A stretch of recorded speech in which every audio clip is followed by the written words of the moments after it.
ऐसी स्टेनो के जितने भी एस्पिरेंट जो एप्लीकेशन फॉर्म भर रहे हैं, अभी एक चीज़ मेरे सामने आई है तो वो मैं आप सभी को बता रहा हूँ, ठीक है, क्योंकि बहुत इंपॉर्टेंट आप सभी के लिए। अभी एक दो स्टूडेंट्स का मेरे पास पूछा उन्होंने इंस्टाग्राम पे कि सर मैंने जो ईमेल आईडी है वो मेरे पास है नहीं, या मैं उसको यूज़ नहीं कर रहा हूँ, एक्सेस नहीं कर पा रहा हूँ, ये है वो, अब कैसे क्या।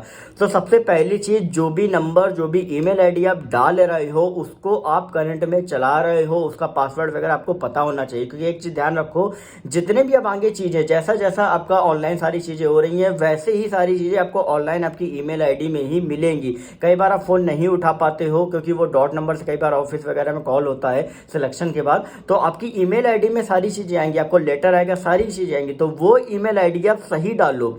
मान लो कि कभी कदा आपकी ईमेल आईडी गलत हो गई आपके फॉर्म में, तो आप जब रिटर्न एग्जाम देने आते हो तो वहाँ पे कमीशन कॉपी मिलती है। तो कमीशन कॉपी में आपको जो नीचे मेल आईडी और नंबर होता है वो इस वजह से आपका दिया होता है कि आप अगर दोबारा कोई भी चीज़ें चेंज कर रहे हो, आई थिंक ईमेल आईडी का रहता है कि नहीं रहता मुझे कंफर्म नहीं है, बट लेकिन एड्रेस और मोबाइल नंबर का कंफर्म रहता है। तो इस वजह से कि भाई लेटेस्ट जो भी अगर आप अपडेट कराना चाहते हो तो वो उसमें चाहो तो कमीशन कॉपी में लिख सकते हो और उसी के अकॉर्डिंगली आपसे कॉन्टैक्ट किया जाता है। तो अभी तक क्या था, एसएससी डीवी लेती थी तो वहां पे जाके आप चाहो तो अपडेट करा सकते हो, ठीक है। तो ये सारी चीजें आपकी हर अलग अलग फेज पे सारी चीजें इसी वजह से इन्फॉर्मेशन मांगी जाती है कि अगर कहीं पर भी कुछ गलत हुआ हो तो आप दोबारा से उसको अपडेट कर सको। तो ये ध्यान रखो, बहुत इंपॉर्टेंट है। ऐसे में अभी कुछ स्टूडेंट ये कह रहे हैं कि सर आप किस तरीके से आगे होगा, तो अब क्या कि आपको आगे कॉन्टेक्ट में रहना पड़ेगा जो भी स्टूडेंट जो उस पर्टिकुलर डिपार्टमेंट में सिलेक्टेड है। तो ये ध्यान रखो, ये इंपॉर्टेंट है। कोई ये नहीं कि नहीं है, आगे चल के आपको इतनी रिस्पॉन्सिबिलिटी का काम दिया जा रहा है